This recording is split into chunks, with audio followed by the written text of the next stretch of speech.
All right, everybody, welcome to Chapter 4, Partnerships and Partisanships. So this chapter seeks to address not a simple question, but an interesting one. So how can we be in the world, but not of the world, but also love everyone here while we're here? So definitely not a simple question, a very complex one, but within the realm of politics, within the realm of civic engagement, how do we maintain our identity in Christ, but still participate and navigate our way through the political arena? This is especially, I think, coming to light right now during this election season as people are voting, as your mailboxes are getting absolutely stuffed to the brim with political ads, as we're watching debates on TV, as November 3rd is approaching closer and closer. There's so much tension. There's been tension building up for a very long time, but we're really, I don't know about you, but I'm starting to see it really start to get intense. So not just for this election season though, but in general, how do we do that? How do we maintain our identity while still navigating this world, particularly as American citizens? So we're already partnered. As believers, we're already in partnership with our nation. Now, there is a concept in the book. Francis Schaeffer is quoted in this book. Now, you may or may not agree with his definition overall, but just for the purposes of this context, I think it's very helpful to think about. So he talks about these two different terms, co-belligerent versus ally. So an ally is someone that you share an ultimate common objective with. Like your ultimate objective is, as a believer, for example, to share the gospel of Christ and to point people to Jesus. A co-belligerent would share a common goal, but not necessarily that ultimate objective. So his argument is that you can only be, if you're a believer, you can only ally with other believers because of that common same objective. Whereas if you're going to partner with an organization or a person who's not a believer, that would be a co-belligerent. And a belligerent is somebody who pushes back against the system, who is pushing for change or pushing for something. So you can be a co-belligerent as a believer with a non-believer or a non-believer believing organization, but you cannot ally with them. And even though I'm not sure I agree with that definition of ally necessarily, I think it's a good framework for this particular concept of how deep do we go? How far in can we go as believers into partnering with other organizations and other people? The main point of this distinction is simply to say we have to be cautious and comprehensive when we're linking up with another person or organization. I think one of the most talked about, most argued organizations right now, especially within the church, is Black Lives Matter.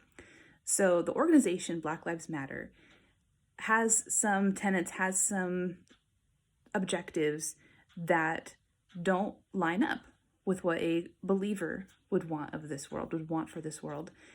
So in that sense, it would not be possible for a believer to ally with Black Lives Matter. However, that does not mean that we cannot be a co-belligerent in the campaign for racial equity, for racial justice. We can still say Black Lives Matter. We can still partner with that part of the Black Lives Matter movement. The organization itself, there are some things in there that we've got to be cautious about, but that doesn't mean that we reject it completely. It also doesn't mean that we go all in. It means that we have to be careful about learning about the organization and learning about where can we link up for a common goal. The ultimate objective is not the same, but the common goal is the same. And as believers, we have a call to be careful, to be wise as serpents and innocent as doves. We need to know what we're up against. We need to know what we're getting into, and we need to be confident in our identity in Christ. That is key, to be confident in your identity in Christ and be clear about your goals. On pages 69 through 72, there is a list of practical steps to cultivate healthy partnerships.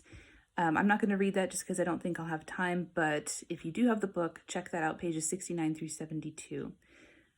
So again, the whole point of this chapter is really just to get us to think about healthy partnerships and being in the world, but not of the world. But a healthy partnership, once you get that, once you link up with an organization or another person, even if you don't share the same faith, it can be a beautiful thing because it's a good action example of being in the world, but not of the world. We can work together with other people and groups, even if they are not believers, as Francis Schaeffer put it, co-belligerents. And when we go into these partnerships, we have to bring in a healthy dose of skepticism. So, for example, when I first learned about this book, when I first learned about the AND campaign specifically, my knee-jerk reaction was like, yes, this is so great. This is the solution to all the problems. It's not. Christ is. This book is not. But even though they are believers, so I can, by Francis Schaeffer's definition, I can ally with this organization, I still needed to take in a healthy dose of skepticism as I was researching a little bit more about their background, about their theological standings, about all of that. And while I don't agree with every single little thing that this book says, with every single little thing that every person who represents the AND campaign does, that doesn't matter. I can still partner, I can still ally with this organization because of, first of all, we have a common objective, ultimately, of spreading the gospel, but also of all the different political, civic engagement, faithful civic engagement that they're promoting. So it's helped me to clarify, and it's hopefully helping other people to be more informed and to do some healthy critical thinking about what in the world, why am I partnering with this issue? Why do I consider myself to be part of this party? Why am I voting the way I vote? Why am I not voting at all? So those type of questions, I hope this is cultivating that discussion at the very least. So prayer. What I want to pray this week and what I will be praying is, where should I be seeking partnership? Where should I not be seeking partnership? Is there some issue or some organization where I have linked myself, I've affiliated myself, and I need to unlink? Or is there something where I do need to be more proactive and I need to link up better with that purpose or that organization? And then also, am I being a co-belligerent when I should be an ally? Or vice versa, am I being an ally when I should be a co-belligerent?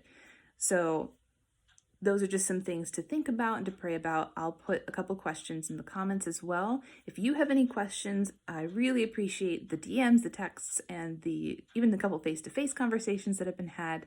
And when I go on Instagram Live at the end of the week, I'm happy to address those questions or reply to you directly in DMs or comments or whatever. So thank you so much for listening. I'll be back with chapter 5 on Thursday. Love you guys and be blessed.